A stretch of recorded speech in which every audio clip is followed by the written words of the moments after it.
ეს არის ევროპის რუკა. თითქმის იდეალურად ცენტრში მდებარეობს ვენა, ავსტრიის დედაქალაქი. ის არა მხოლოდ საოცრად ლამაზი და უსაფრთხოა, არამედ მისი მდიდარი ხელოვნების ისტორია იზიდავს მრავალ ვიზიტორს. მაგრამ რა სიტყვით თუ გეტყვით, რომ ქალაქს საკმაოდ შავი ისტორია აქვს.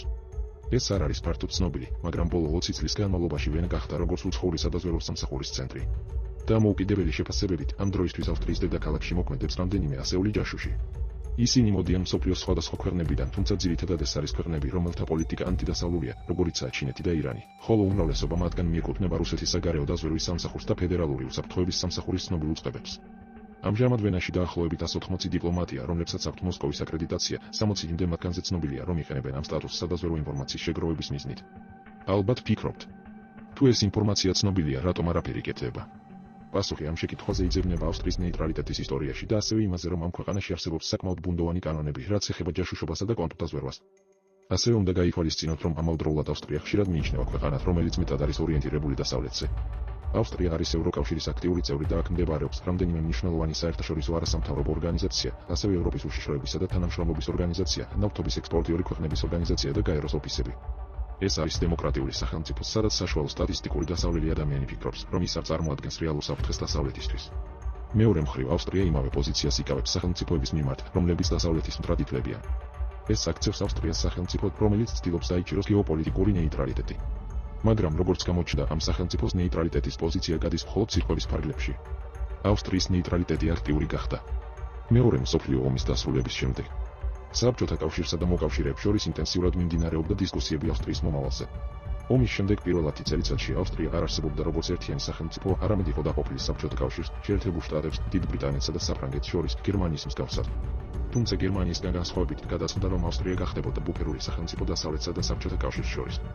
ეს იყო მისაღები პოზიცია ყველა დაინტერესებული მხარისთვის, განსაკუთრებით ავსტრიული ნაციონალისტებისთვის, რომლებმაც ბოლოს და ბოლოს შეძლეს თავიანთი ქვეყნის კონტროლის დაბრუნება. სტალინი ძალიან ღელავდა, რომ ავსტრია მალე მოიქცეოდა დასავლეთის გავლენის ქვეშ და ამასთან მისი ნეიტრალიზაცია იქნებოდა საჭირო.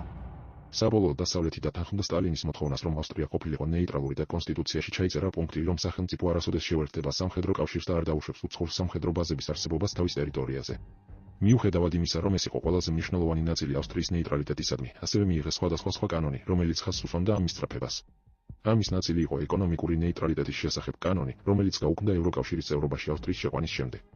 ხოლო ყველაზე მნიშვნელოვანი ის იყო, რომ გაუქმდა კანონები, რომლებიც აკონტროლებენ ჯაშუშური საქმიანობას სახელმწიფო საზღვრებში. და აქ ჩვენ ვხედავთ, როგორ გამოიწვია ავსტრიის ნეიტრალიტეტის ინტერპრეტაცია მის, რომ ვენა გახდა ევროპის ცენტრში არარეგულირებადი ჯაშუშობის ცენტრი. ავსტრიის კანონების ანგარიში ქვეყნის საზღვრებში ჯაშუშობის შესახებ არის მხოლოდ 3 ნაწილი. ნაწილი 254, რომელიც უბრალოდ განმარტავს, რომ ავსტრიის სახელმწიფო საიდუმლოების გადაცემა უცხო სახელმწიფოსთვის აკრძალულია. მაგრამ ყველაზე საინტერესო ნაწილები არიან 256 და 319. ისინი გვიამბობენ, რომ ავსტრიის ტერიტორიაზე ნებისმიერი სამხედრო დაზვერვის ჩამოყალიბება უკანონოა.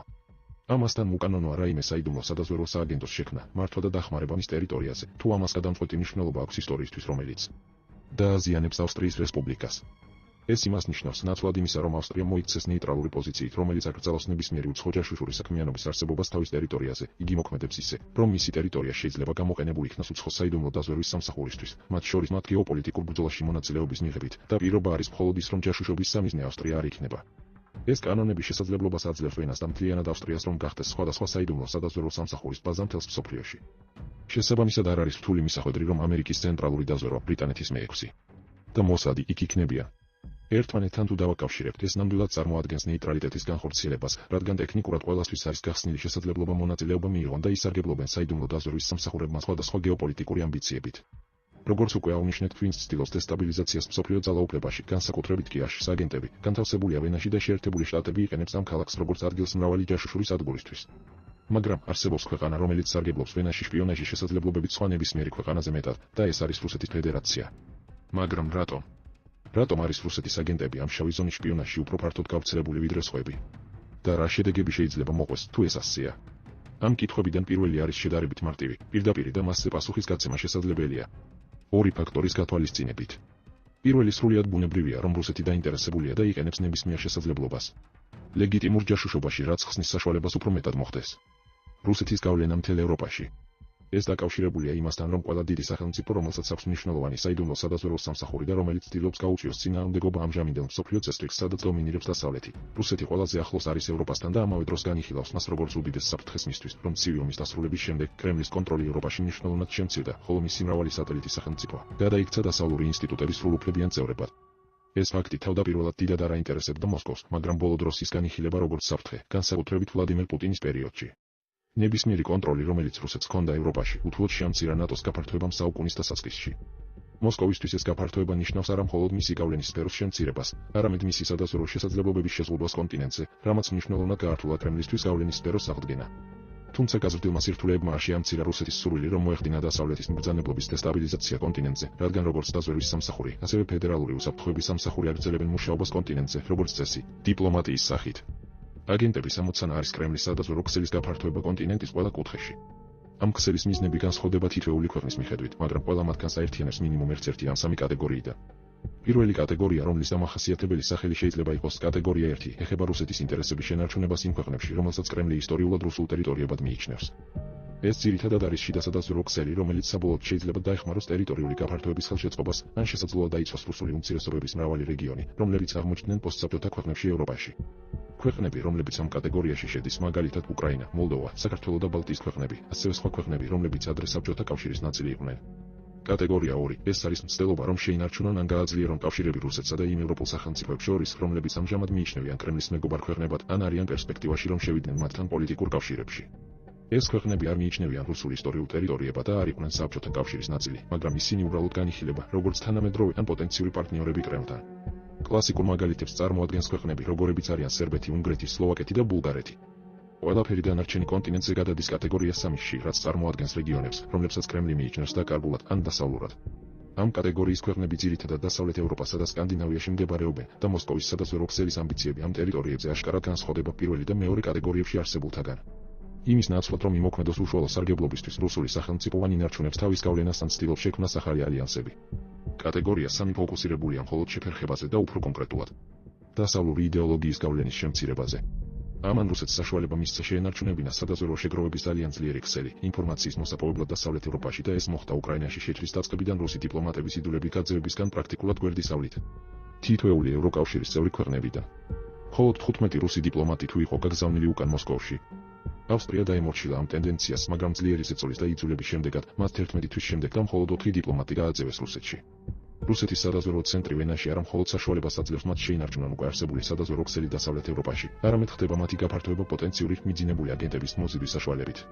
მიძინებული აგენტი ის აგენტია, რომელიც რჩება კონკრეტულ ადგილას იმისთვის, რომ თავდაპირველად მოახდინოს ინტეგრაცია საზოგადოებაში, სანამ დაიწყებს რაიმე რეალური სადაზვერვო დავალებების შესრულებას. რუსეთის დაზვერვის ოფიცრებს ვენაში შეუძლიათ შეხვდნენ პოტენციური მძინარე აგენტებს იაცის ქვეშ ყოველგვარი შეფერხების გარეშე. მაგრამ სად აღმოჩნდა ავსტრიის სახელმწიფო? პასუხი პოლარიზებულ აშლილობაშია. როგორც აღნიშნე, მიუხედავად იმისა, რომ მას ხშირად ძალიან დასავლურად ქვეყანად მიიჩნევენ, სინამდვილეში ყველაფერი საკმაოდ კარგადაა რუსეთისთვის. ავსტრია არის რუსეთის უახლოესი მოკავშირე დასავლეთ ევროპაში და მათ შორის კავშირები ძალიან მნიშვნელოვანია. ეკონომიკური თვალსაზრისით, წლის განმავლობაში რუსული აქტივების ღირებულება ავსტრიაში დაახლოებით 26 მილიარდ დოლარად იყო შეფასებული, ხოლო უკრაინაში შეჭრის შემდეგ პერიოდშიც კი ავსტრიული ბანკების დავალიანება რუსეთის სახელმწიფოს მიმართ შეადგენდა დაახლოებით 18 მილიარდ დოლარს. პოლიტიკურადაც მათ შორის არის კავშირები, ძირითადად მესამე მხარის მეშვეობით. უდიდესი მხარდაჭერის მქონე პოლიტიკური პარტია ავსტრიაში, რომელსაც თავისუფლების პარტია ჰქვია და არის მემარჯვენე პოპულისტური პარტია, დიდი ხანია უჭერს მხარს თბილ ურთიერთობას კრემლთან. ავსტრიის წამყვანი პოლიტიკური პარტიები ასევე ცდილობენ შეცვალონ ქვეყნის კანონები ჯაშუშობის კუთხით, რათა გაუმკლავდნენ ვენის სტატუსს, როგორც საგარეო დაზვერვის ცენტრს. თუმცა არ არსებობს არანაირი მინიშნება, რომ ეს მალე მოხდება. ავსტრიის უსაფრთხოების სამსახურისთვის ეს რეპუტაციის პრობლემაც არის, რადგან აშკარაა. ქვეყნის თავშეკავება ჩაერიოს მის ქვეყანაში მოქმედი სადაზვერვო სააგენტოების მუშაობაში. ვენიდან ავსტრიული სერვისების უმეტესობაზე წვდომა შეეზღუდა. დასავლეთ ევროპის ბევრი ქვეყნის დაზვერვას, რამაც გააჩინა ეჭვი, რომ ავსტრიის სპეცსამსახურები, როგორც ორგანიზაცია მთლიანად კორუმპირებულია კრემლის მიერ. საბოლოო ჯამში რუსეთის ჯაშუშური გავლენა ავსტრიაში უდავა და რაც მთავარია რუსეთისთვის უკიდურესად ეფექტური. პროცესის შენელების ნიშნები არ ჩანს და ყოველ შემთხვევაში ეს რომც მოხდეს, მოითხოვს ავსტრიის კონსტიტუციაში მნიშვნელოვან შესწორებებს. მადლობა ყურადღებისთვის, გამოიწერეთ არხი, რომ მიიღოთ ბევრი ახალი და სასარგებლო ინფორმაცია.